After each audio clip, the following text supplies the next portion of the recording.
O que temos na carteira de investimentos da Luiz Barsi? Ano passado, início desse ano, comecei a montar uma posição bem robusta.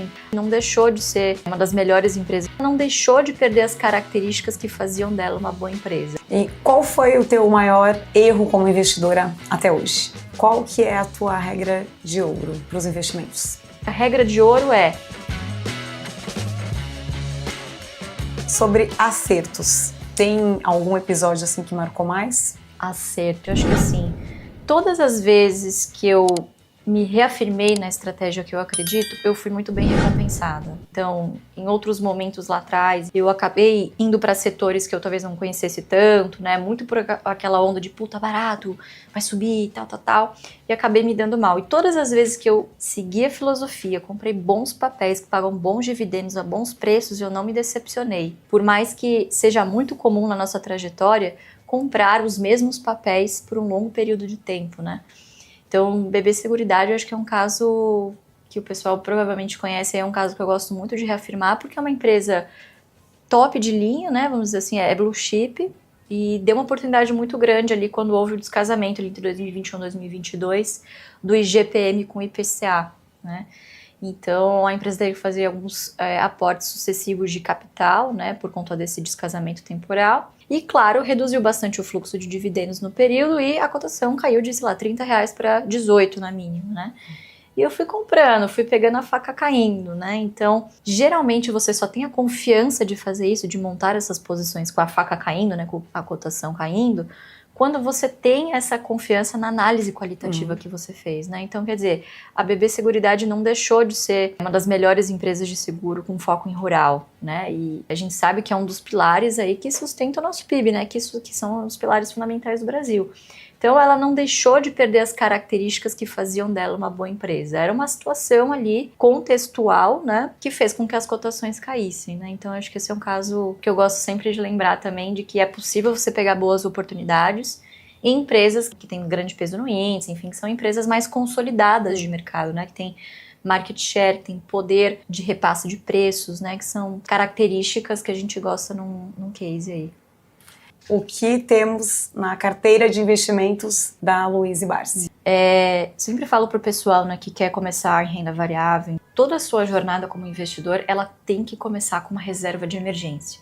Então, eu nem coloco isso na minha conta de portfólio de investimento, é meio que uma obrigação. Você parte do zero depois que você fez a sua reserva de emergência. Então, eu tenho ali, num CDB D+0, tem que ter liquidez diária, num CDB de banco classe A, 6 meses de gastos de custos fixos lá na renda fixa, que eu nem considero. Esse é o zero, né? Daqui para cá, que é o que eu considero investimentos. Atualmente, né, dado o nosso cenário de bolsa, né, que acabou se delineando no final do ano passado, o pessoal estava meio otimista, então eu acabei fazendo um caixa bem robusto, tô com mais ou menos ali do portfólio total de investimentos, 15% em caixa de oportunidades que inevitavelmente vão se transformar em ações. E os outros 85% restantes, ações no Brasil. E aí, dentro dessa carteira, eu gosto de dividir isso entre oportunidades e previdenciárias, né?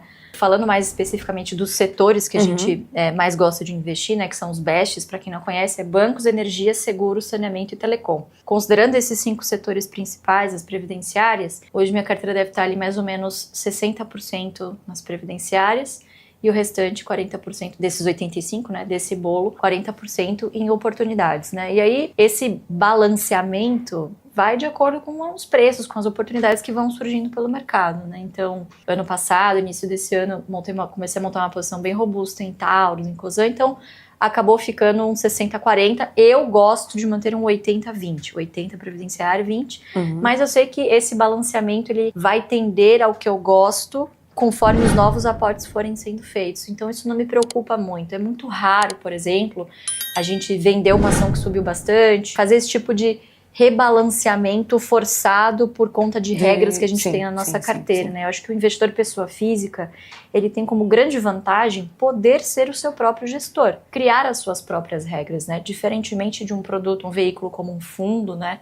Que você precisa seguir um estatuto, diretrizes muito claras ali, né? E claro, você tem também o risco do cotista pedir o resgate e ele ter que vender boas posições para entregar o resgate para o cotista, né? Então, o pessoa física, ele não tem essa desvantagem, né? ele tem várias outras vantagens competitivas que ele pode usar a seu favor, né? Então, essa questão do rebalanceamento eu encaro assim, vou rebalanceando conforme os novos aportes vão sendo feitos, né? Então, conforme esses 15% de caixa eu for aportando em ações, provavelmente a tendência é que volte aí pro balanço que eu gosto, né? 80% previdenciário e 20% oportunidades. E qual foi o teu maior erro como investidora até hoje? Olha, eu acho que assim, os erros que incorrem em perdas, eles são sempre mais dolorosos no momento, né? Porque você fica remoendo aquilo por um tempo, existe um certo exercício de humildade ali que você vai fazendo, poxa, errei, né? O que eu posso fazer para melhorar e não repeti-lo de novo? Mas hoje, olhando para trás, eu vejo que um dos meus maiores erros foi, na verdade, ter vendido um ativo muito bom. As pessoas têm essa ilusão, ou pelo menos é vendido pelo mercado, né, de que você tem uma nova, boa oportunidade incrível todos os dias, e não é assim que acontece. Empresas incríveis são aquelas, geralmente aquelas mesmas, que continuam nos surpreendendo ao longo do tempo. Então, um investimento que ninguém esperava, uma fusão, né, uma aquisição de uma nova empresa, enfim, ela vai... Que abre uma janela. Exatamente. Coisas que não estavam nos modelos matemáticos, né, que não são previsíveis ali a curto prazo, né, mas que obviamente fazem parte de um planejamento estratégico de longo prazo, né? Então, os administradores dessas empresas têm uma visão muito mais completa do ativo do que nós que estamos de fora naturalmente, né? Então, se você encontrou uma empresa de qualidade, que você tenha confiança em aportar, mesmo que os preços caiam, que esse é o ideal, continue nesse ativo. Não fique querendo vender, sabe, para ir para a próxima, vender para ir para a próxima. O Charlie Munger tem uma frase sensacional, né, de que o ganho está na espera, e é justamente isso. Muitas vezes tudo que você tem que fazer é cultivar a paciência de aguardar.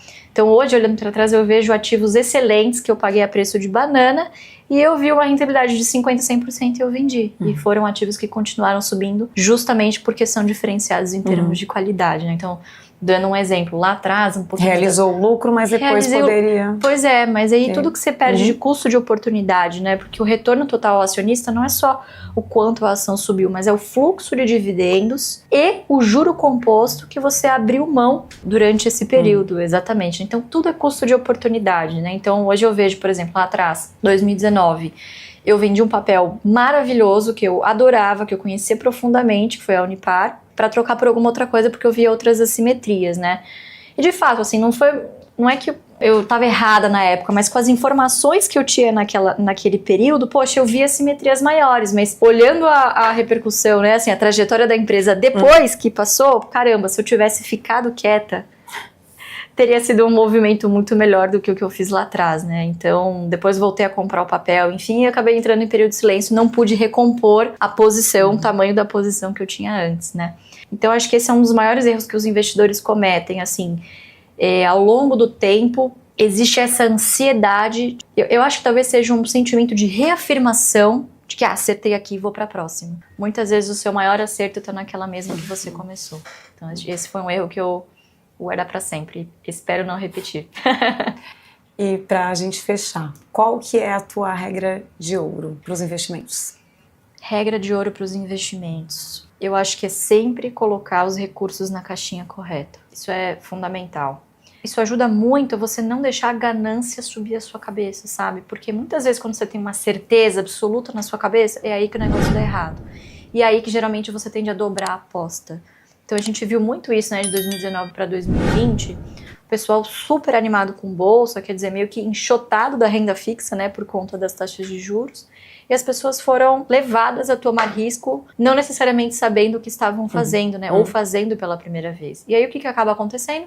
Você coloca um recurso, por exemplo, que deveria estar na reserva de emergência, ou era um recurso que você, sei lá, estava juntando para comprar um carro. Tinha um objetivo ali. Exato, né? você tinha um objetivo com ele, a pessoa foi lá, colocou na bolsa. E perdeu, muito provavelmente, né? Muito provavelmente esse tipo de coisa acontece. Então acho que a regra de ouro é se mantenha fiel à sua estratégia e aloque os seus recursos de acordo com os seus objetivos, não de acordo com o que está rendendo mais.